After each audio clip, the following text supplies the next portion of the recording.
Assalamualaikum warahmatullahi wabarakatuh. Waalaikumsalam warahmatullahi wabarakatuh. Bismillahirrahmanirrahim. Alhamdulillahi rabbil alamin.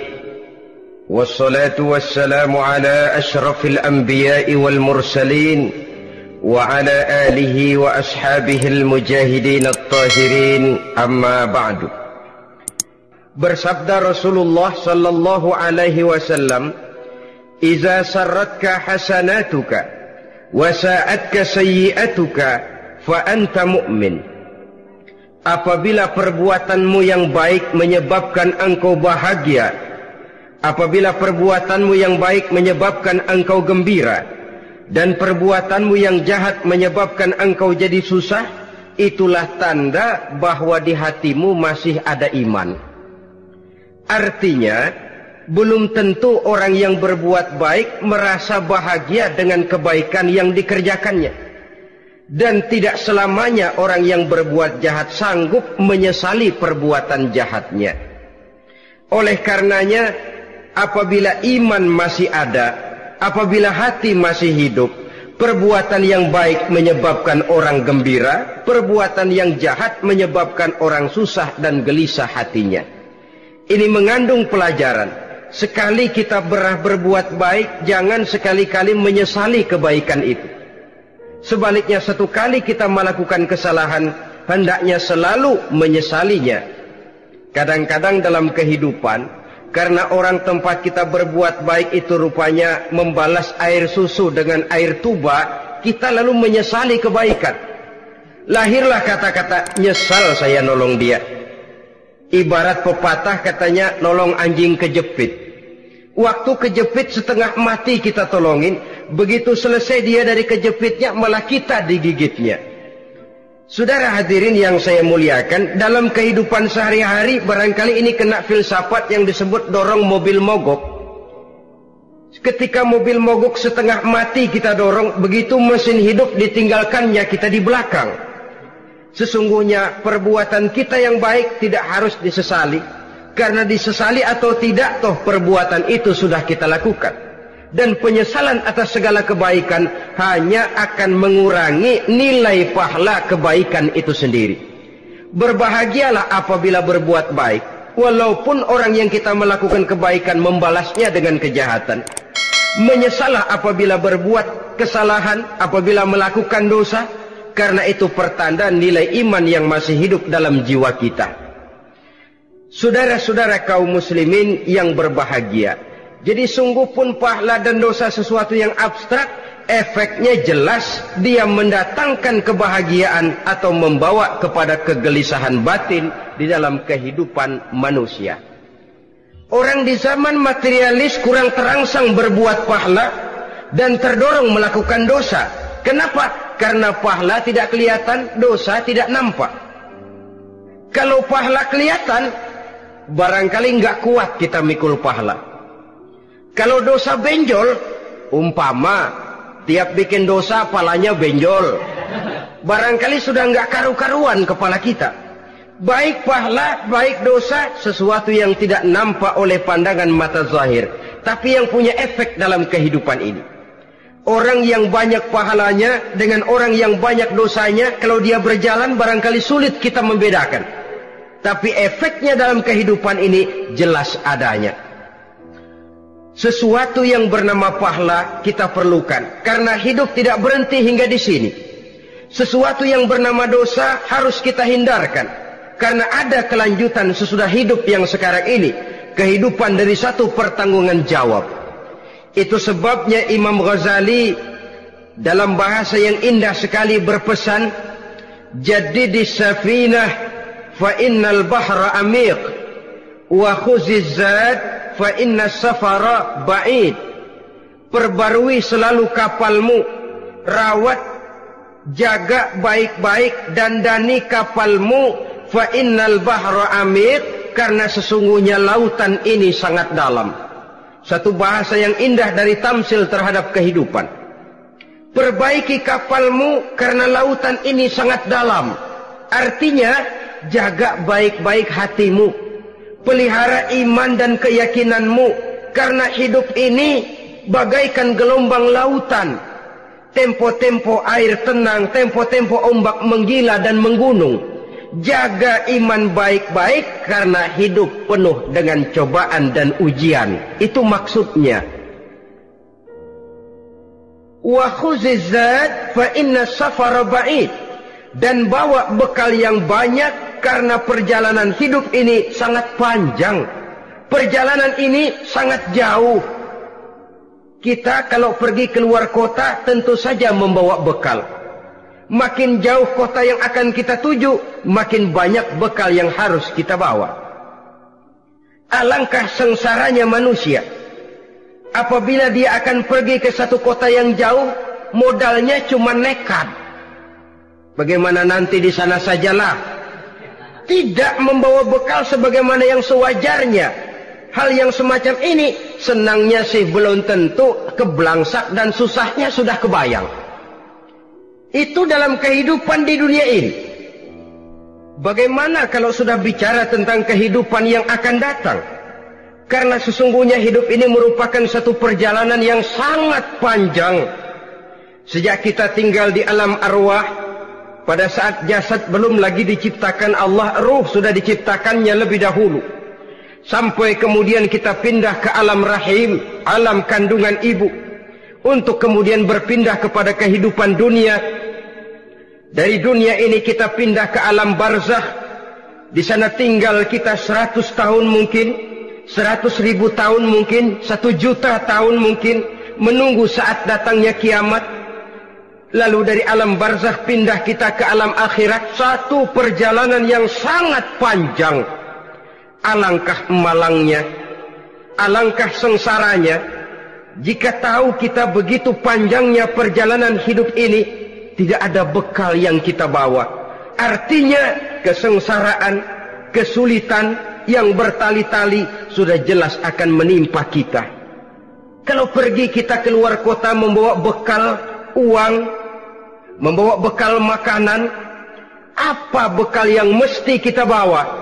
Apabila kita kembali ke alam barzakh, kembali ke alam kubur, berkumpul di padang mahsyar di akhirat nanti, nasi yang mau kita bawa, uang yang mau kita bawa, tentu tidak lagi. Karena kehidupan materialis selesai di atas liang lahat. Bila masuk kita ke liang lahat, disitulah pahala dan dosa memegang peranan yang sangat penting. Maka pada pertemuan malam ini kita akan bicara tentang pahala dan dosa itu. Saudara-saudara kaum muslimin rahimakumullah, yang dinamakan pahala, kata Imam Ali Al-Jurjani dalam kitab At-Ta'rifatnya, ma yastahiqqu bihi ar-rahmatu wal maghfiratu minallahi ta'ala. Sesuatu yang pelaksananya berhak untuk mendapat rahmah dan ampunan dari Allah. Dengan kata lain, nilai pahala adalah akibat dari perbuatan-perbuatan di dalam melaksanakan perintah dan anjuran yang ada di dalam kehidupan agama. Apabila perintah dan anjuran kita laksanakan, nilai pahala itu lalu datang. Nah, nilai pahala dalam Islam, menurut konsepsi Quran, Allah menjelaskan, man jaa bil hasanati falahu asyru amsalihha. Barang siapa yang datang membawa satu kebajikan, barang siapa yang melaksanakan satu kebaikan, maka dia akan mendapat balasan 10 kali dari kebaikan yang dikerjakannya. 10 kali ini pun masih dilipat gandakan dengan 7 ini pun masih dikalikan 100, dan itu pun masih ditambah dengan pernyataan wallahu yudha'ifu liman yasha. Allah masih akan melipat gandakan perbuatan baik seseorang yang dikehendakinya. Itulah nikmatnya dalam Islam. Tetapi sebaliknya, wa man jaa'a bisayyi'ati fala yujza illa mislaha. Barang siapa yang melakukan satu kejahatan, dia tidak akan mendapat balasan kecuali sesuai dengan kejahatan yang dikerjakannya. Alangkah rahman dan rahimnya Allah. Orang yang berbuat baik dibalas 10, dikali 7, dikali 100, masih dilipat gandakan pula. Tapi orang yang berbuat jahat tidak akan mendapat balasan kecuali sesuai dengan kejahatan yang dikerjakannya. Ini kan beda dengan sifat kita manusia. Kita ini kadang-kadang kalau dijitak membalasnya mukul. Tapi kalau orang berbuat baik kepada kita, kita enggan untuk berbuat baik kepada orang tadi. Allah tidak mengajarkan begitu. Satu kebaikan berbalas 10. Satu kejahatan berbalas dengan satu kejahatan. Maha Rahman dan Rahim Allah. Bahkan dalam Islam, niat berbuat baik saja mendapat pahala. Sedangkan niat berbuat jahat belum ditulis merupakan satu dosa sampai kejahatan itu dikerjakan oleh orang yang niat tadi. Umpamanya, saudara niat nanti malam giliran pengajian saya mau hadir di majelis taklim. Pas datang waktu malam hujan turun sangat lebat. Saudara berhalangan datang ke majelis taklim, saudara sudah mendapat pahala niat. Tapi saudara niat nanti malam kalau turun hujan, saya mau bongkar rumahnya si fulan, saya mau curi seluruh harta bendanya. Ternyata malam saudara tidak mengerjakan perbuatan itu belum ditulis dosa sampai perbuatan itu benar-benar dikerjakan. Tapi lalu jangan macam-macam. Kalau begitu niat aja yang baik, biar nggak usah dikerjain.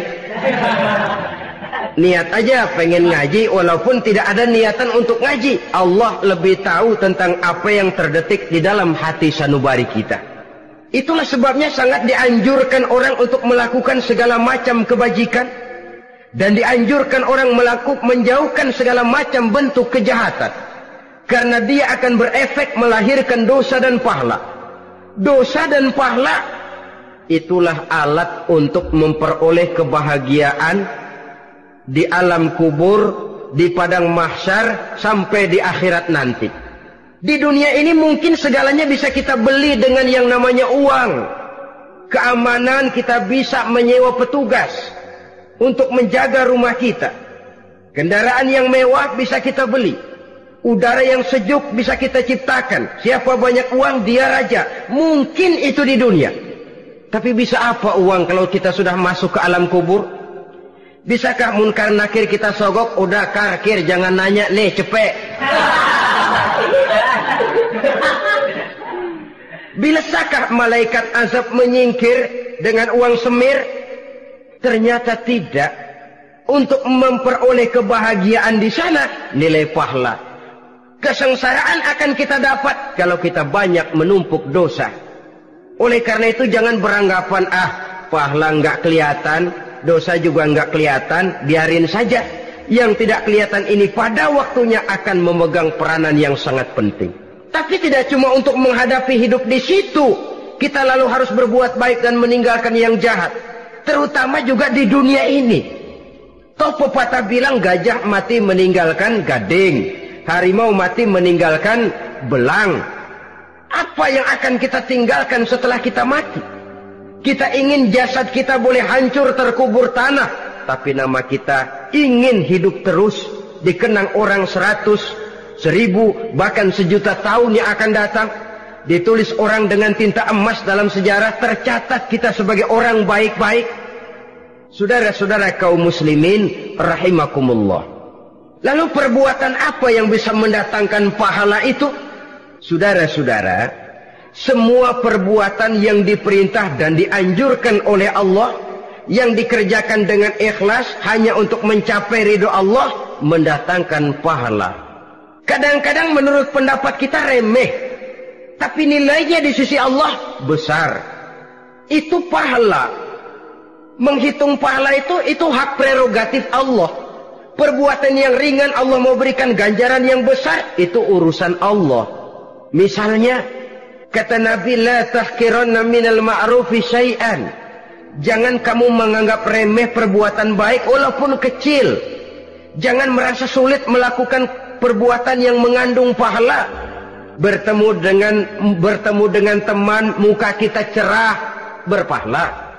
menyingkirkan duri di jalanan berpahala, menolong orang yang sesat, memberitahu orang yang bertanya berpahala. Tidak sulit kalau kita mau.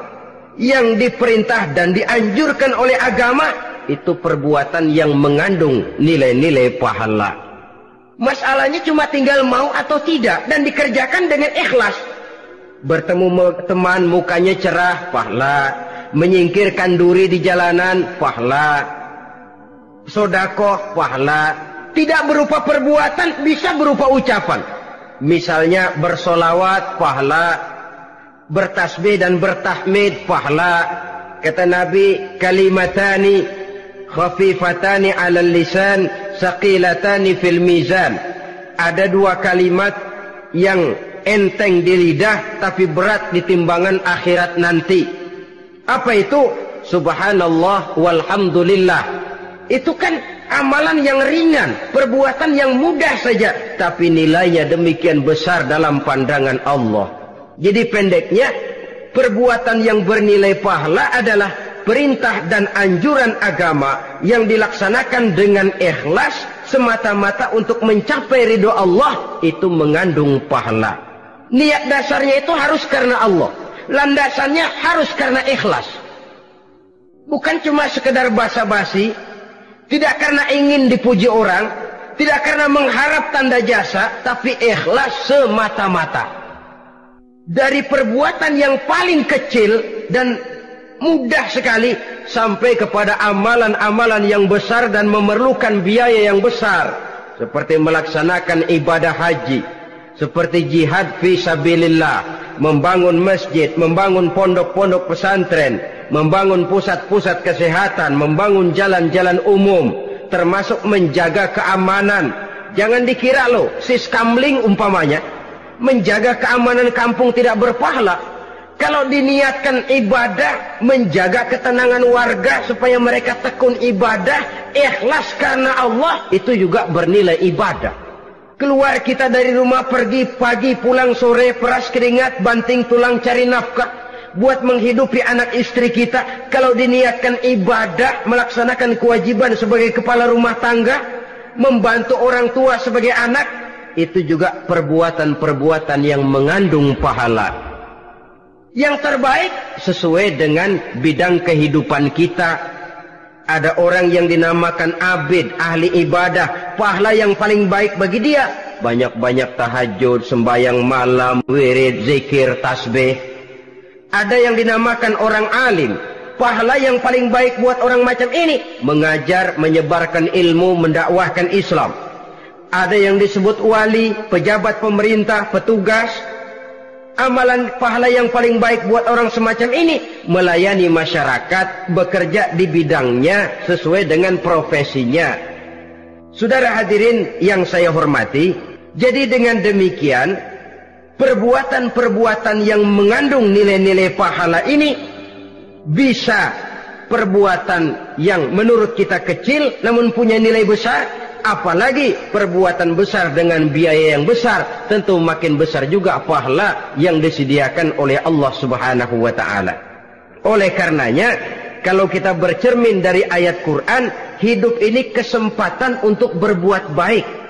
Huwallazi khalaqal mauta wal hayata liyabluwakum ayyukum ahsanu amala. Dialah Allah, Tuhan yang telah memberikan hidup dan mati kepadamu untuk menguji kamu, siapa di antara kamu yang paling baik amal perbuatannya. Jadi tidak saya rinci, tapi cukuplah satu penjelasan global. Perbuatan yang berpahala adalah perbuatan melaksanakan perintah Allah atau anjuran Allah dengan dasar ikhlas, dengan tujuan untuk mencapai ridho Allah semata-mata. Lalu apa perbuatan yang mengakibatkan dosa itu? Saudara-saudara, dosa lahir akibat melakukan larangan Allah atau mengerjakan yang dicelaknya. Nah, para ulama ada yang membagi dosa itu menjadi dua bagian. Ada dosa-dosa kecil, ada dosa-dosa besar. Tetapi sebenarnya ditinjau dari segi hakikatnya, kalau sudah melakukan satu kesalahan yang mengakibatkan dosa, jangan dilihat besar dan kecilnya, tapi kepada siapa dosa itu kita kerjakan. Sebab kalau dosa kita anggap satu yang kecil, orang akan terangsang untuk mengerjakan yang kecil-kecil saja. Sehingga dengan demikian, yang kecil pun akan menjadi besar kalau ditumpuk-tumpuk. Sedangkan yang besar bisa saja menjadi kecil kalau selalu diiringi dengan permohonan ampun kepada Allah. Itu sebabnya para ulama sufi, orang-orang tasawuf mengatakan, la saghair ma'al istimrar wala kabair ma'al istighfar. Tidak ada dosa yang kecil kalau dikerjakan terus-menerus, dan tidak ada dosa yang besar kalau digempur tiap saat dengan perbuatan istighfar atau memohon ampun kepada Allah Subhanahu wa taala.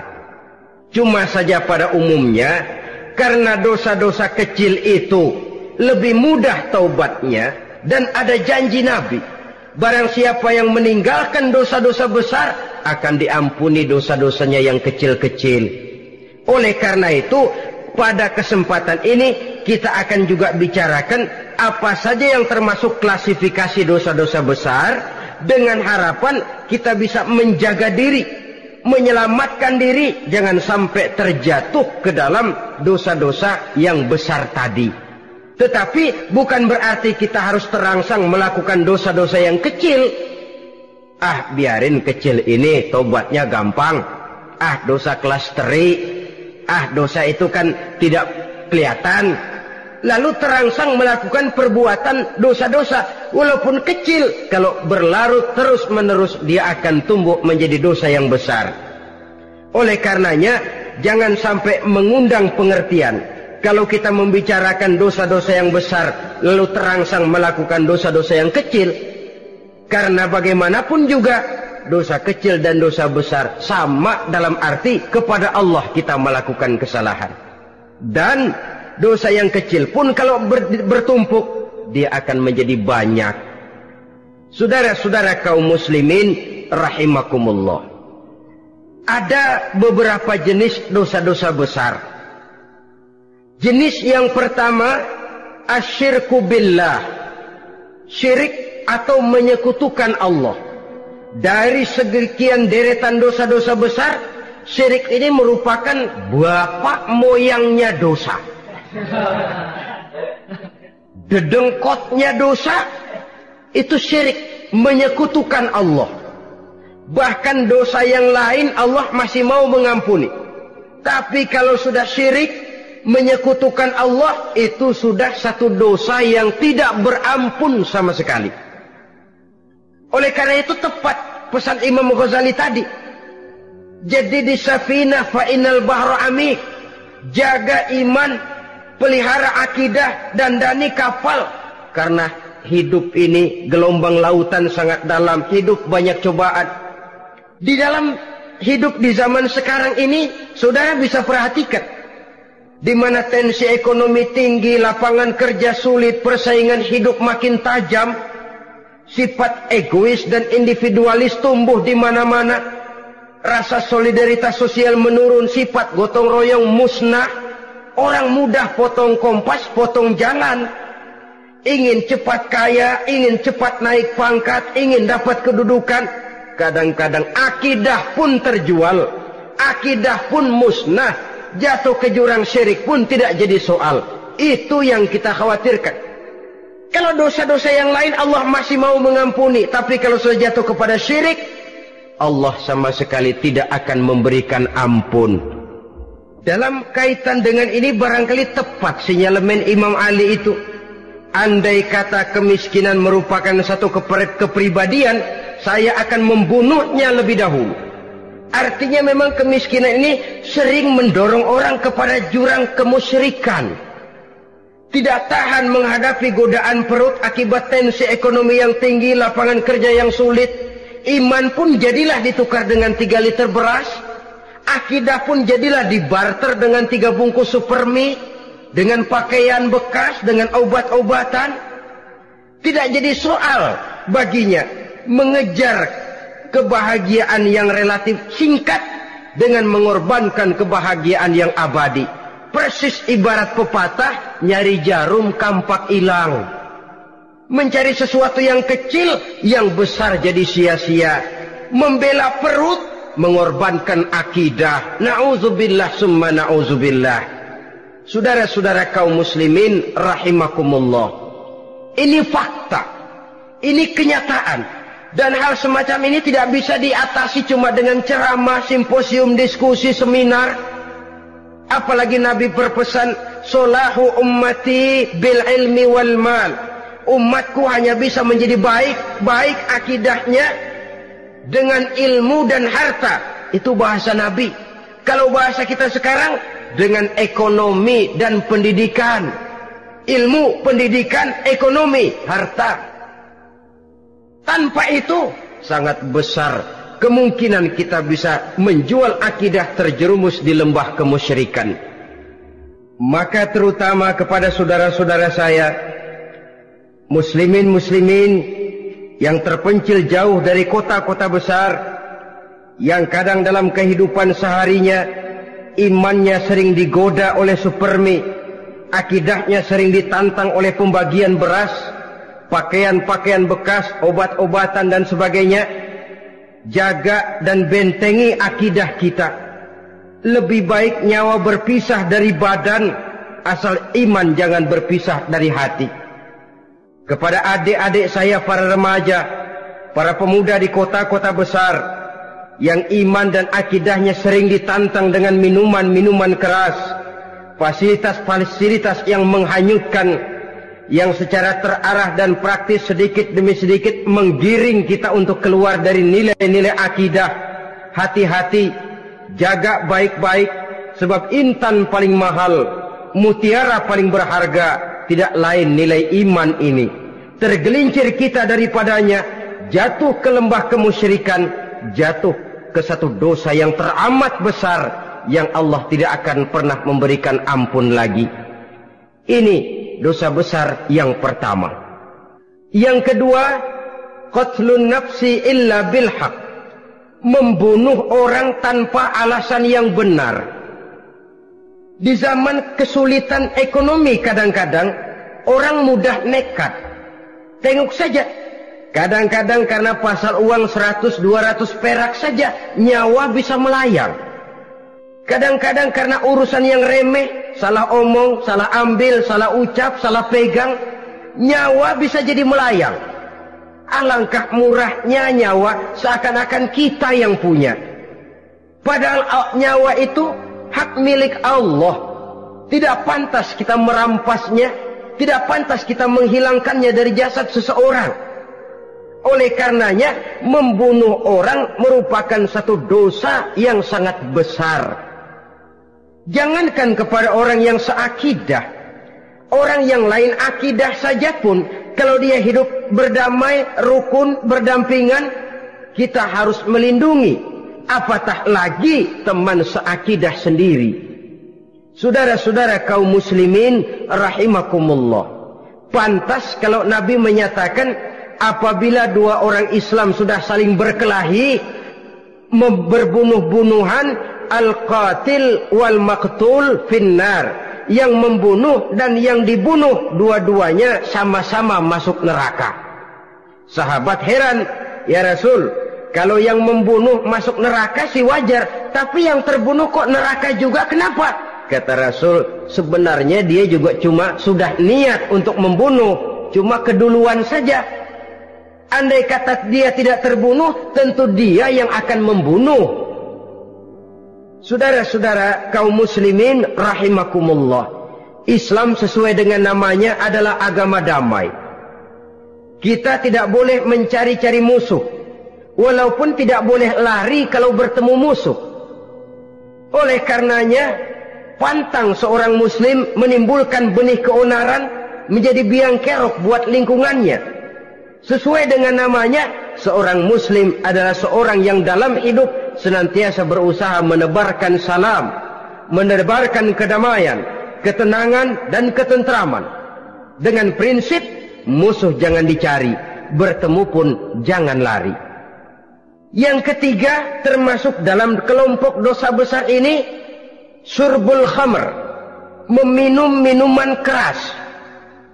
Termasuk di dalam kata khamr ini ganja, morfin, narkotik. Sebab apa?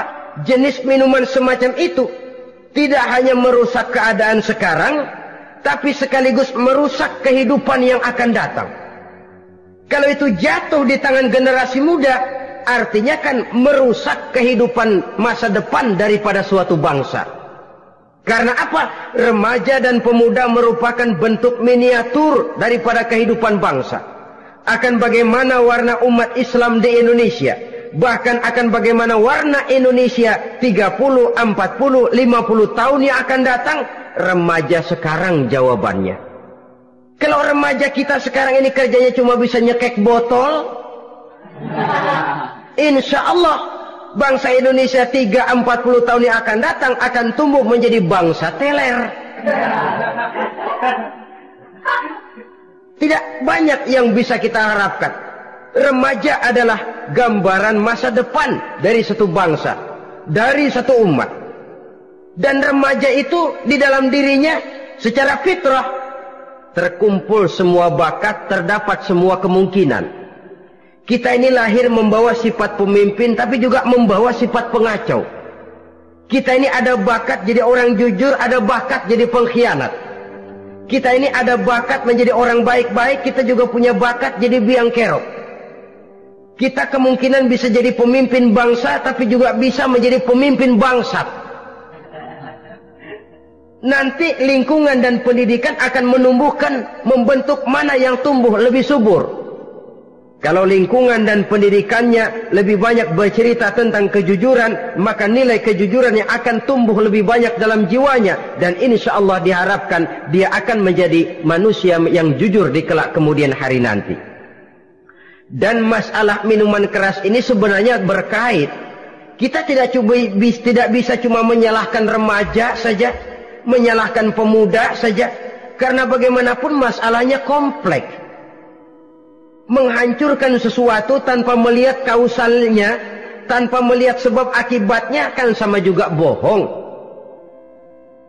Kemungkinan karena broken home, kemungkinan karena pergaulan, kemungkinan karena kurang perhatian orang tua, kemungkinan karena akibat bacaan, tontonan, atau fasilitas berupa dibukanya pabrik-pabrik minuman keras, dijualnya minuman-minuman keras di warung-warung yang remang-remang, yang memberikan kenikmatan, kebahagiaan dan kebanggaan tersendiri, sehingga akhirnya orang terangsang untuk datang dan minum di sana.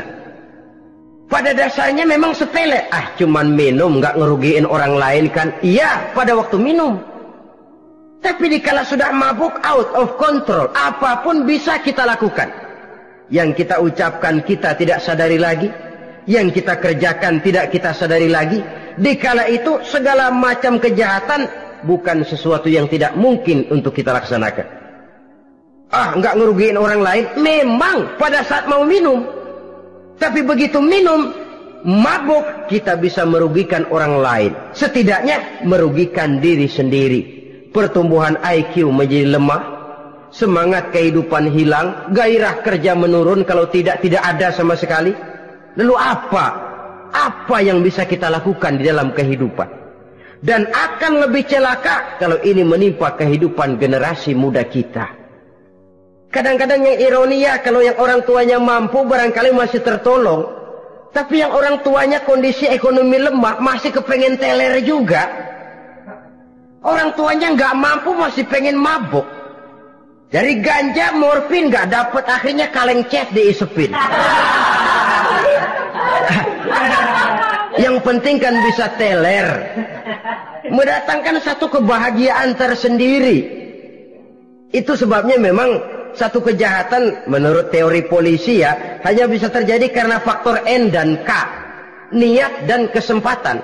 Niat ada, kesempatan ada, jadi orang jahat. Kurang salah satunya, biasanya kejahatan terbendung. Niat ada, kesempatan tidak ada, sulit berbuat jahat. Kesempatan ada, niat tidak ada, tidak mungkin orang jahat. Tapi yang paling dominan sebenarnya niat. Kalau niat sudah kuat, kesempatan bisa dicari. kesempatan bisa diciptakan, biar hansip nongkrong, ditungguin lengahnya. Ya biarin, jam 11 sampai jam 2, matanya melotot, jam 3 dia mulai ngulet, ngempet. Nah, di saat itu saya masuk ke rumahnya. Kalau niat kuat, kesempatan bisa diciptakan. Dan kalau sudah niat, ini masalah hati. Kalau sudah masalah hati, menyangkut soal moral. Moral artinya sudah masuk kepada kehidupan agama. Saudara-saudara kaum muslimin rahimakumullah. Yang keempat yang termasuk jenis dosa besar, az-zina, perbuatan zina. Di zaman pergaulan bebas dengan prinsip free love, free sex ini, tengok sudah berapa banyak gadis-gadis bergelimpangan jadi korban. Berapa banyak bayi-bayi yang lahir ke dunia tanpa tahu kemana dia mesti memanggil bapak. Apakah deretan jumlah korban ini masih harus bertambah lagi? Paling tidak, biarlah yang sudah jadi korban, tapi jangan bertambah lagi hendaknya. Masing-masing kita berupaya menahan diri. Termasuk dalam kategori zina ini, yang merupakan cabang-cabangnya, liwat, homoseks, lesbian, masturbasi. Bahkan masturbasi itu termasuk jenis zina tangan. Dan itu juga merupakan satu dosa. Di samping dosa juga merusak diri. Karena bagaimanapun juga dia akan mengurangi kemampuan daya pikir seseorang. Maka agama memberikan jalan keluar. Pesan Nabi, ya ma'syara syabab, man istata'a minkumul ba'at falyatazawwaj. Hai para pemuda, kata Nabi, barang siapa di antara kamu yang sudah bisa ba'at, yang sudah mampu ba'at. Ba'at itu artinya memberikan nafkah, baik nafkah zahir maupun nafkah batin. Falyatazawwaj, maka hendaklah dia kawin. Jadi yang maksud ba'at ini ya nafkah zahir, ya nafkah batin. Kita kadang-kadang cuma bisa ngasih nafkah batin saja sudah merasa pokoknya kan saya sanggup untuk kawin, lalu kawin tanpa kehilangan, dengan kehilangan pertimbangan. Saudara-saudara, wa in lam yastati', adapun kalau dia belum mampu, fa alaihi bisyam, hendaknya dia banyak puasa. Fa innahu lahu wija, karena puasa itu akan merupakan benteng jangan sampai orang memperturutkan hawa nafsunya. Andai kata puasa belum hobi, banyaklah olahraga para pemuda, para remaja.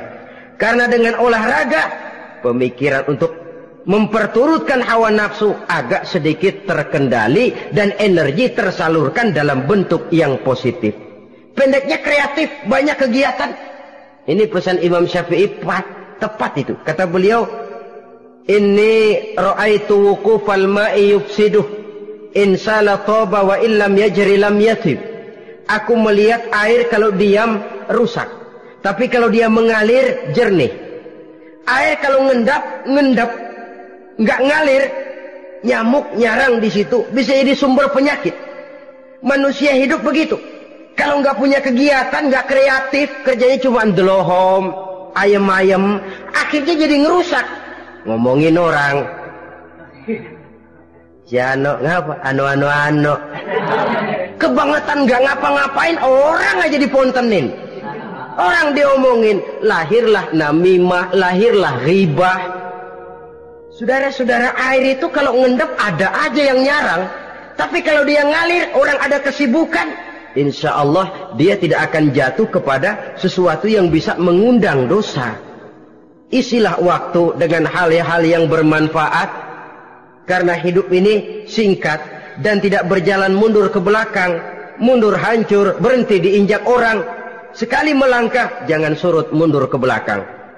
Homoseks, terlepas dari penyakit kejiwaan. Sekarang ini kan sudah ada persatuan kaum gay katanya. Meminta perlakuan yang sama dan agar dibolehkan kawin sesama mereka. Secara manusiawi boleh, secara manusiawi kita hargai mereka.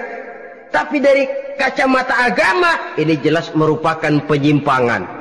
Dan penyimpangan merupakan suatu dosa. Terlepas dari pertimbangan manusiawi. Jangan karena terlalu memperturutkan suara manusiawi, lalu kita mengesampingkan agama. Termasuk lesbian, wadon karo wadon. Kalau homo itu kan lanang karo lanang katanya. Saudara-saudara kaum muslimin rahimakumullah, ini bukan penyakit baru. Liwat, homoseks sudah dikenal dari zamannya Nabi Lut, laki dengan laki. Lesbian dari zaman istrinya Nabi Lut. Terlepas dari penyakit kejiwaan, dari segi agama ini merupakan penyimpangan dan merupakan dosa yang besar. Yang kelima, yang termasuk jajaran dosa kelas kakap, qazful mu'minina wal mu'minat, menuduh orang mukmin yang baik-baik, laki atau perempuan, melakukan perbuatan zina sehingga hancur namanya di masyarakat. Ini merupakan satu perbuatan dosa yang sangat besar dan sangat dimurkai oleh Allah. Saudara-saudara kaum muslimin rahimakumullah, oleh sebab itu di tentang masalah ini, kalau memang tidak ada saksi, jangan sembarang kita enteng lidah menuduh orang lain berbuat zina, menuduh orang lain berbuat serong. Dosanya kelewat besar di dalam kehidupan. Karena apa? Mencari harga diri itu berat, memelihara kehormatan diri jauh lebih berat. Satu kali orang dihancurkan namanya di masyarakat, dia akan terisolir jadinya. Oleh karenanya, berlindung kita kepada Allah, jangan sampailah dihinggapi oleh sifat ini. Karena sentimen kita kepada seseorang, karena hasad kita kepada seseorang, tidak senang melihat orang lain lebih maju, lalu lidah ini seenaknya saja mengucapkan kata. Padahal sanksi dan resikonya sangat besar. Yang kita tuduh barangkali mendapat pahala dari Allah. Kita sendiri yang menuduh tanpa saksi, tanpa alasan yang benar, mendapat dosa yang sangat besar. Saudara-saudara, memang kadang-kadang aneh dalam hidup ini. Seorang pelacur biasanya bisa menjaga mulutnya di masyarakat, kata-katanya baik, sopan. Kenapa? Karena mulut yang satu sudah tidak terjaga.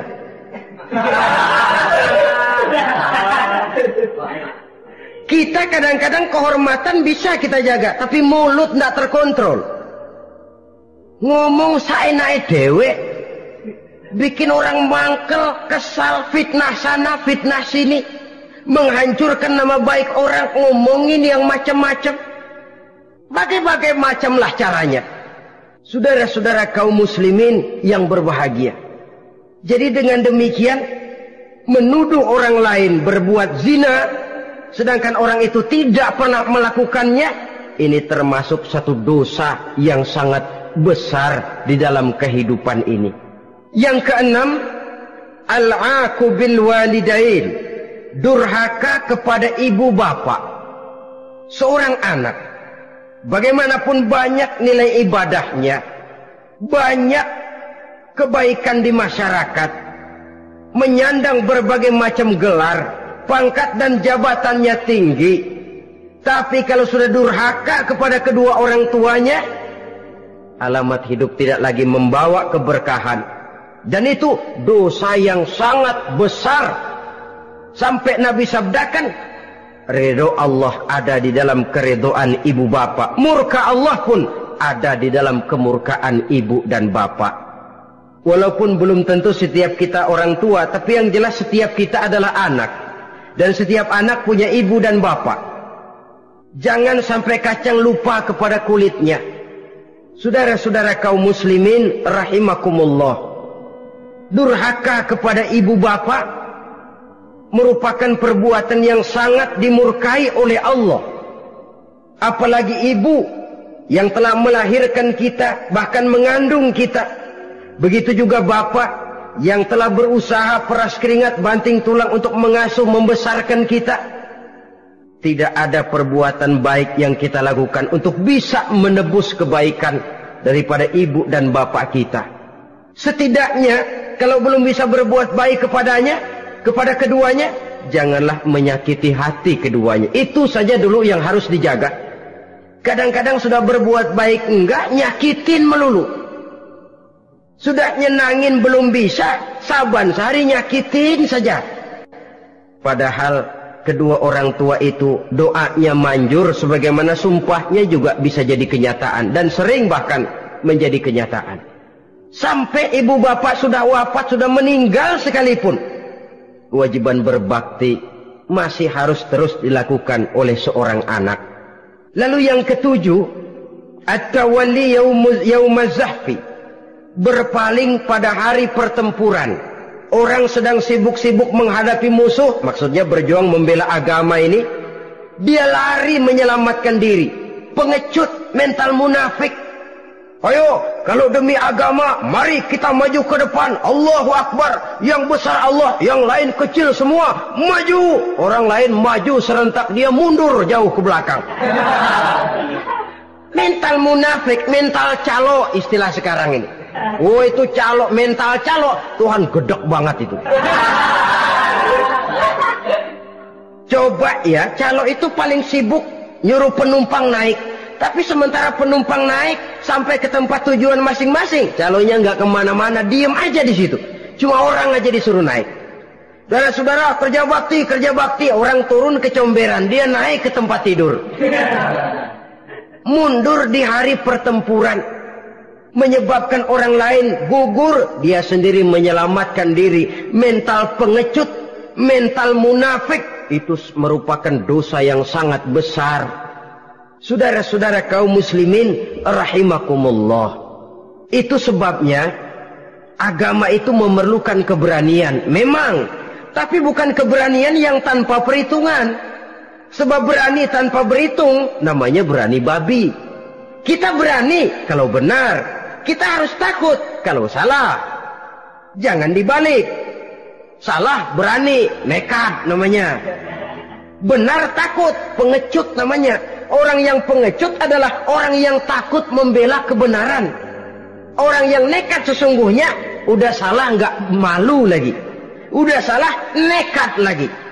Merasa rugi berbuat kebaikan, puas kalau berbuat kejahatan. Padahal Nabi pesan, siapa yang berbuat dosa sambil tertawa, nanti dia akan masuk neraka sambil menangis. Karena itu dipesan pula di dunia ini, sering-seringlah mencuci mukamu dengan air mata taubat. Cuci lidahmu dengan zikir kepada Allah. Bersihkan hatimu dengan air ikhlas. Saudara-saudara kaum muslimin rahimakumullah. Kan ada toh orang berbuat baik nggak gembira, tapi berbuat jahat malah puas. Atau sama saja orang lain berbuat baik, hatinya kesel. Orang lain berbuat jahat, dia malah mendukung. Atau orang lain tergelincir berbuat jahat, dia malah girang. Ini kan tidak objektif.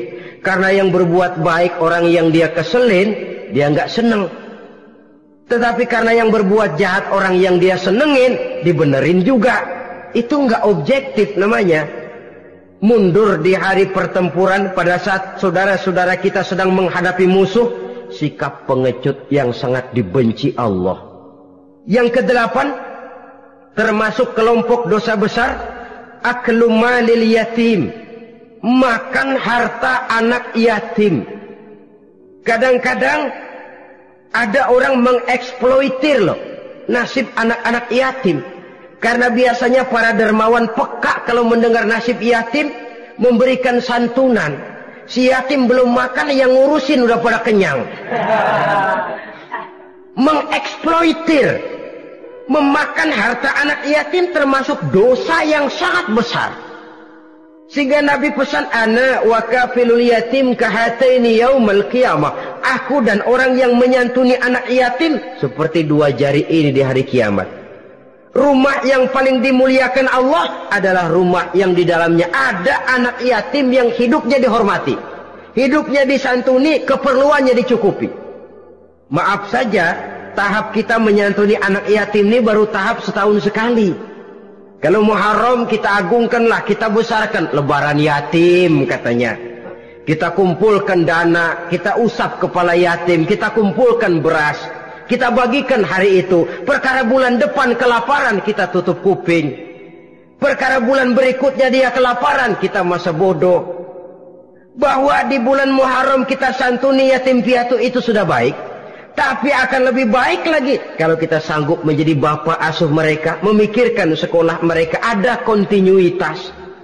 Kalau mereka diasuh oleh orang lain, lalu bertukar agamanya, berpindah akidahnya, kita ngomel habis-habisan. Tapi kita ada kemampuan, kita tidak mau berbuat semacam itu. Ya sama juga bohong namanya. Saudara-saudara kaum muslimin rahimakumullah. Orang yang menyantuni yatim mendapat pahala besar. Tapi orang yang mengkorup harta anak yatim, dosanya juga sangat besar. Berhati-hatilah kalau kita diberikan kepercayaan oleh masyarakat untuk mengurus anak-anak yatim. Karena pahalanya besar, resikonya juga besar. Yang ke-9, syahadatuz zur, sumpah palsu. Sebab sumpah palsu ini menggunakan nama Allah untuk sesuatu yang tidak benar. Nama kita saja dibawa untuk yang tidak benar, kita jengkel. Nama kita dipalsukan untuk sesuatu yang tidak baik, kita kadang-kadang jengkel, tidak puas jengkel, menuntut melalui saluran hukum. Kenapa? Nama saya dicatut. Bagaimana lagi kalau nama Allah kita pakai untuk bersumpah, sumpahnya palsu, menguntungkan kita, merugikan orang lain, Allah murka betul. Maka sumpah palsu termasuk deretan dosa-dosa besar. Apalagi yang ke-10, aklur riba, makan riba alias renten. Ini kan yang cepat mendatangkan uang. Kadang-kadang kalau yang bikin riba itu orang awam barangkali, ya masih kita maklumi. Kadang-kadang penyakit ini datang menimpa mereka juga yang kita kenal kebaikannya. Bahkan suka datang ke musola, rajin ke masjid kadang-kadang. Riba masih dimakannya. Karena cara cari duit paling enak. Duit utuh, tambahnya terus masuk. Na'udzubillah summa na'udzubillah. Itu yang diibaratkan dalam perjalanan Mi'raj waktu Nabi diperlihatkan neraka. Orang perutnya sebesar rumah dililit ular. Diseret-seret itu hancur perutnya, dibulatkan lagi, diseret lagi, hancur lagi, dibulatkan lagi, terus menerus begitu. Dia berteriak, mengerang, mengeluh, mengaduh kesakitan. Nabi tanya, itu apa Jibril? Itu contoh dari umatmu yang suka makan riba Muhammad. Makan renten. Saudara-saudara, ini kan mencekik leher orang. Orang sedang kesulitan. Kelihatannya sih baik, menolong. Tapi di belakang menolong itu nyekek. Di belakang nolong itu nyekek. Dan nyekek itu sebenarnya tujuan utamanya. Orang yang menjalankan riba pada dasarnya tidak punya perikman kemanusiaan kok. Kalau dia kelihatannya mau menolong, kelihatannya motifnya mencari untung di belakang itu. Jauh dari kemanusiaan. Yang ke-11 saudara-saudara, termasuk jajaran dosa besar itu qat'ur rahim, memutuskan silaturahmi. Marah, hobi sama marah. Kalau 3 hari nggak marahan sama orang, ngebet palanya. Selalu nyari gara-gara. Kalau udah marah berlaku perpanjangan waktu. Tahun, 2 tahun, kadang-kadang seumur hidup. Saudara hadirin yang saya muliakan. Apalagi mengurangi timbangan termasuk kelas dosa besar. Makan suap termasuk dosa besar. Semir menyemir dosa besar. Apalagi bunuh diri. Nah ini, bunuh diri dosa besar.